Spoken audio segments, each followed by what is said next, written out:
my talk today will be on inner speech of a cognitive architecture. This work has been carried on in collaboration with some of my colleagues, with Arianna Pipitone, Valeria Sedita, Antonella D'Amico, and Alessandro Geraci, among others. And very briefly, I have to say that this work have been a huge huge unexpected media coverage on The Guardian, New Scientist, and so on. Even our sponsor, the Air Force Office of Scientific Research, posted a note on this work. Anyway. Okay, so why inner speech for robot? From the psychological literature, inner speech typically can be linked to self-consciousness. At least there is a theory by Morin on the tight relationship between self-consciousness and inner speech. And inner speech comments play as an important role in self-regulation and planning, and it's also related to attention and self-attention, and it may be related to high-level cognition. And so the main goal of our project on robot inner speech is that to make the robot operation more transparent in a way, and it may allow to internalize the human explanation. So in a sense that typically humans at birth tend to repeat the instruction from the caregivers, and then inner speech may start by internalize the voice of the caregiver, the voice of the parents, essentially. There are many models from the psychological literature on inner speech. I previously considered the inner speech by Morin. There is the famous theory of inner speech by Badley on the tight relationship between inner speech and the working memory. Inner speech as a component of the phonological loop of a working memory. And there are the classical theory of Vygotsky on inner speech as a result of the developmental internalization process. As I said before, inner speech in some sense is the vestigial voice of our parents, and so on. There are many theories from the psychological literature on the birth of inner speech. Taking into account the theory by Alan Morin, the trigger of inner speech may be the social world, and in the sense that hearing the voices from other people, and I tend to imagine myself being immersed in a social world. So I imagine to discuss with other people, for example. Or there may be other kind of stimuli, for example, some physical stimuli. I see myself in a mirror, or I see my face reflected in some object, and then I start some sort of inner speech,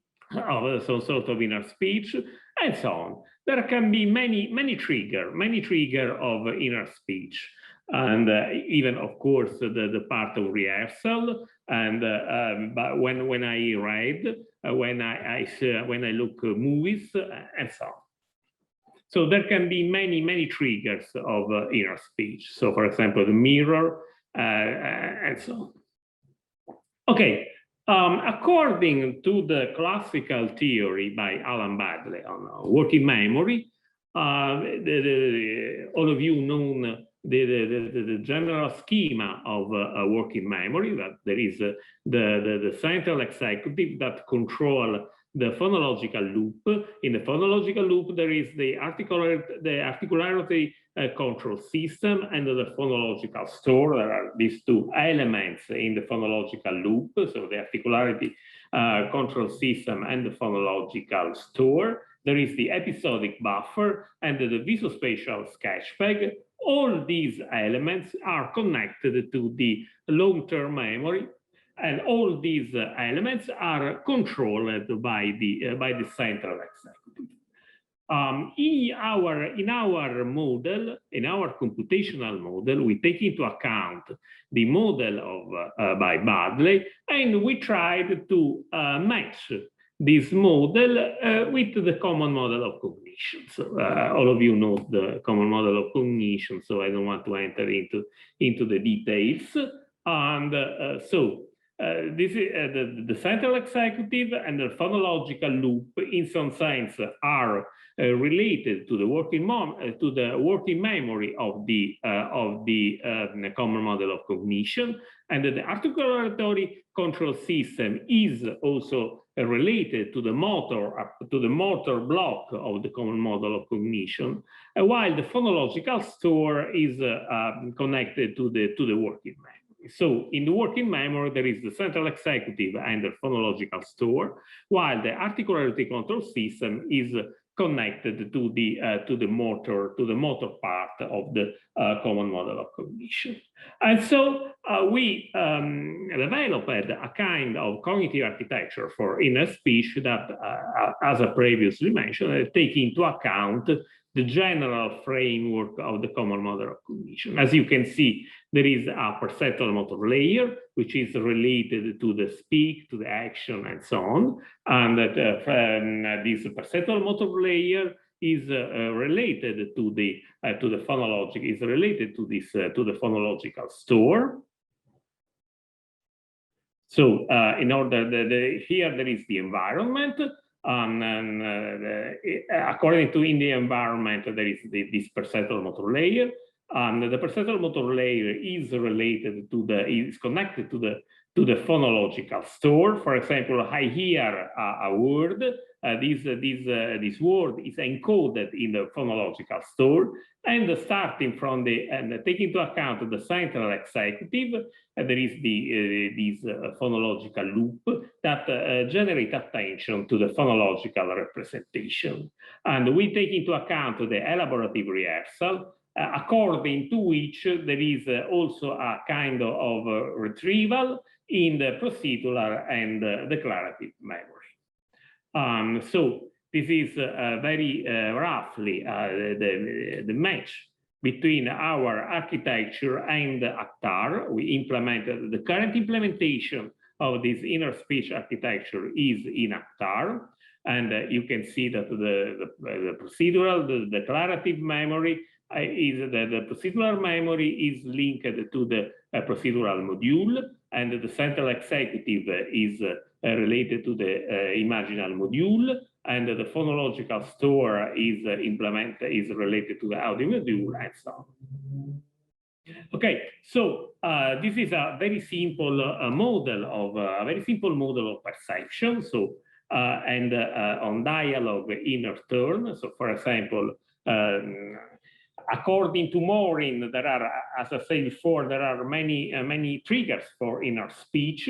So we take into account the inner speech, the trigger from the social milieu. So what do I see in a video? What do the others think about me? Another trigger is the self-direct question: what am I doing? Or inner speech may be related to self-control, I move my hand, or to self-focus, for example, my arm hurts me, or something like this.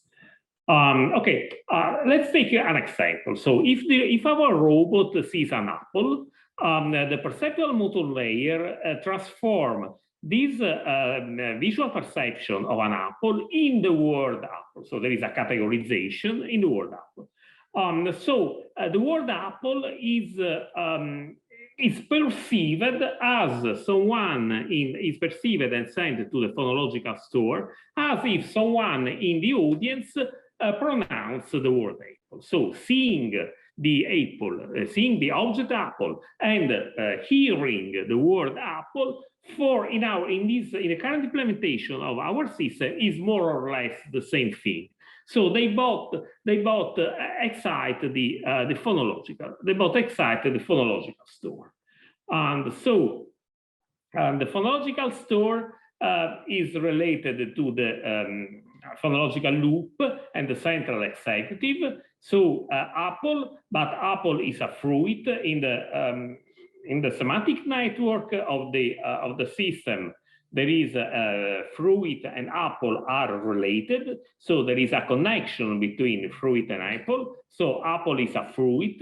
So the system starts generating the phrase apple is a fruit. The phrase apple is a fruit is heard as someone in the audience pronounce the phrase apple is a fruit, and this generate another association in the semantic network where apple is a fruit, orange is a fruit, and so on. And therefore, our robot start thinking about fruit. So it generated the phrase apple is a fruit, orange is a fruit, and therefore, and so on and so forth. And we implemented this inner speech architecture in Pepper. I don't have time to enter into the detail of the Actar implementation.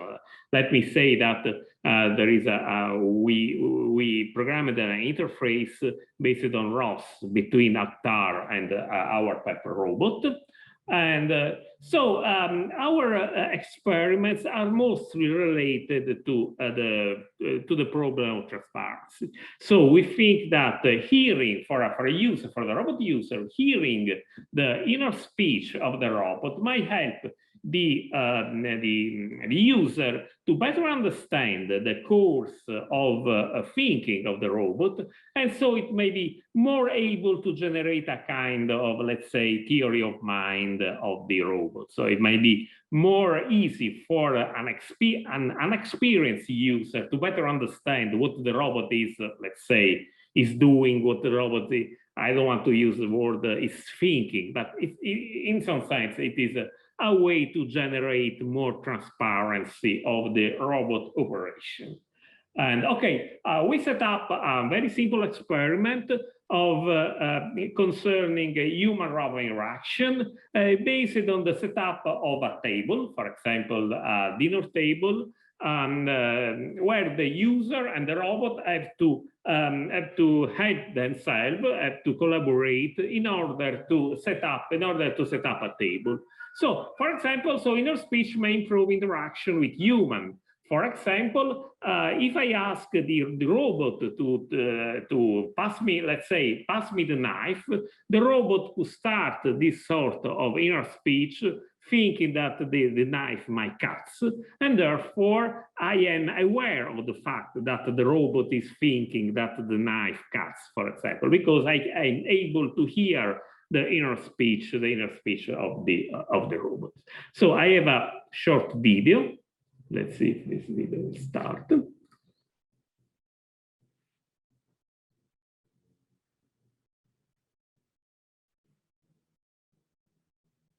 Human and robot collaborate to set a table. Human requires to robot to provide him utensils. The goal of this demo is to show the differences in human-robot interaction when the robot talks and does not talk to itself. In the first part of experimental session, the robot does not dialogue with itself. The human requires to it to pick the knife. Okay, I'm picking up the glass. Pepper, can you pick up the knife, please? The typical robot's routines run, and the knife is provided to the partner. Alexander, here is the knife. Thank you, Pepper. In the second part of experimental session, the robot inner speech starts. The human requires the same object. I'm picking up the glass. Can you pick up the knife, please? Inner speech is triggered by the knowledge of a property of the knife. The robot retrieves from its knowledge base that the knife is dangerous and sharp. And I know that the knife is dangerous. I'm afraid I will cut myself. Oh wait, I'm a robot. It can harm me. But the knife may cut him because he is a human. Human may cut itself, right? The robot exposes its concerns to human. The knife can harm me, so be careful. You'll learn how to pick it. By hearing the robot inner voice, the human knows in advance what the robot will tell him. The robot and dialogue enabled both human and robot to focus attention on a possible problem and the human trust could grow. Okay, an interesting aspect of inner speech is conflict resolution. Let us consider, for example, very simple ethical problem. For example, if I ask the robot to break the etiquette, so considering the typical etiquette schema for setting up a table, if I ask the robot to put the fork or to put the towel in a place which is different from the typical which one is provided in the typical etiquette scheme. And now there is a kind of conflict in a robot because the robot have to ask if it has to abide to the etiquette schema or if it has to abide to the user. And therefore, there is a kind of conflict to start. And the user can hear the starting of this kind of conflict in a robot, and then it may be more aware of the robot course of thinking. Let's see this case.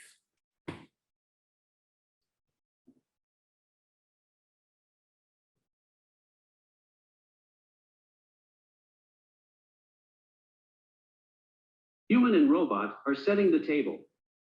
Human gives to robot instructions for placing the utensils on the table. The table has to be set according to the etiquette rules. Both human and robot know that the schema to follow for placing utensils on the table is the informal schema. At the start of the interaction, some utensils are already placed on the table. The robot knows the context. Human will require to the robot to place an utensil on a wrong location according to the etiquette schema. Robot detects the conflict situation and it has to solve it in some way. The goal of this demo is to show how inner speech solves a conflict. Thank you, Doctor. Now, can you place it on the table? I have to place an object on the table. What does the etiquette require? The napkin has to stay on the plate. It contravenes etiquette. The position has to be on plate, not table. Maybe he is wrong. I think he may be confused. I want to be sure. And I'm asking him again. Look, I know the position is not correct because it contravenes the etiquette. So, do you want me to do it anyway? Yes, sure, Doctor. How come? I just want to set the table according to the etiquette. Okay, I understand. And this situation upsets me. I would never break the rules, but I care for him. So I'm doing what he wants and trying to place the object and using my right arm to place the object. In this case, the robot preferred to contravene the rule for fulfilling humans' wishes. However, human knows the conflict of the robot by hearing its inner voice, and he knows that the robot solved the conflict by preferring the human needs. As a result, the human's trust for robot could grow. Thanks for your attention. Okay.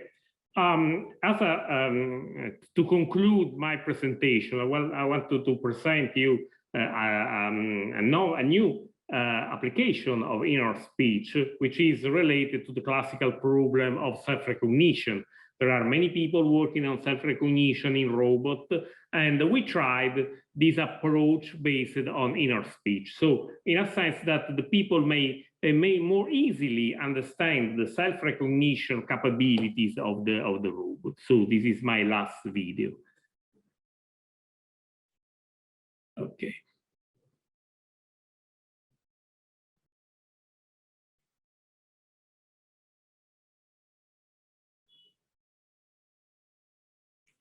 This is not. This is less structured. So. And then, what do the others think about me? They think I'm the robot. And I know I'm the robot. I'm seeing a robot with a mask in the mirror. Is this robot like me? Yes, we are the same kind of robots. The robot I'm seeing is pepper like me. The pepper robot I'm seeing in the mirror has a mask. Have I a mask? I want to touch my mouth for searching for the mask. I will use my right arm there. I will try to move it.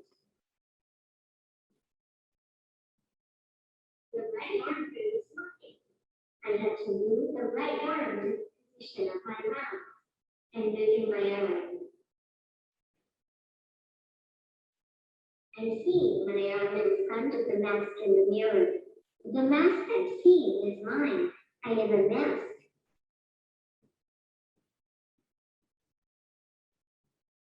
So, people think I'm a robot, and I know I'm a robot with a mask.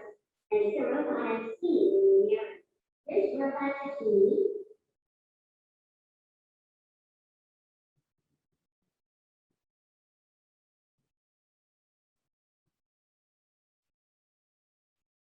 There are not other real robots near me. Oh, yes. I think to be the robot in the mirror. Okay, so this is a kind of very simple self-recognition, but the user is able to hear the course of reasoning of the robot. So I can conclude here, and thank you for your attention. Thank you so much for your talk. That was wonderful. Pat Langley had a question about whether or not how close this is to protocol analysis. So is this a true protocol analysis? And I think Frank Ritter also kind of added in that it's a concurrent verbal protocol. Could you talk a little bit about how close that is? How close your system is to a concurrent verbal protocol?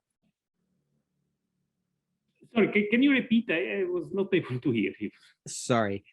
So the question is your system actually using its inner speech to generate think aloud protocols? And yep, and so that's the question. Okay. No, yes, the robot is able to generate inner speech. So because there is an implementation of the ACTAR system, but I have to say at the same time that we use there are two modalities. There is the modality when the robot freely generates inner speech according to their the internal semantic network in a sense, and it is one way where we employ our robot. There is another way of using the robot when we do psychological experiments to analyze the human-robot interaction. Then at that time we freeze the inner speech, though. So because we wanted we want to assure the replicability of the inner speech. So because we want to measure how the people appreciate inner speech or not. So there is one time when we use the ACTAR model to let the robot freely generate inner speech. But when we do psychological experiments in human-robot interaction, we freeze the inner speech of the robot in order to allow the replicability of the experiment. I don't know if this may answer the question. Yes, thank you very much. Thank you. And so I guess I have another question. So I'm sure, as you know, there is a great deal of interest in the machine learning world, in particular, about explainable AI. And this is particularly important in the deep networks and basically the subsymbolic information.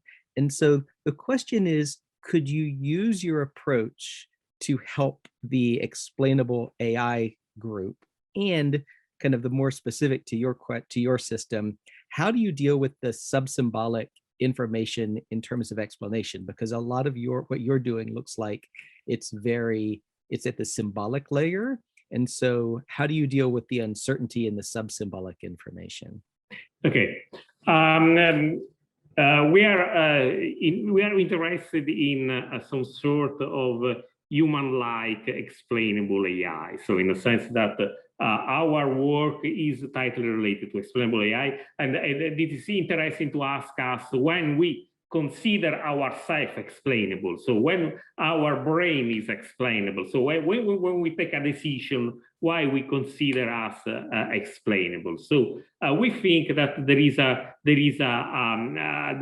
is space for human-like, let's say, explainable AI, when we consider as explainable, and we think that inner speech could be a way, studying inner speech could be a way for explainable AI.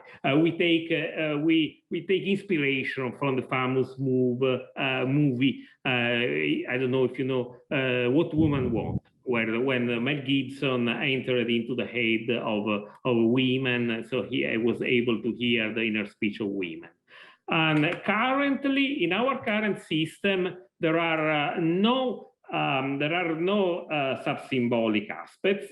And however, I think that it could be useful for learning because Vygotsky, which is the main psychologist, which is studied inner speech in detail, consider that inner speech is when we, in some sense, replicate the instruction from our parents. So we learn to do think when we were a child. We want to do think by repeating the instruction from our parents. So in terms of so it could be interesting to analyze the role of learning the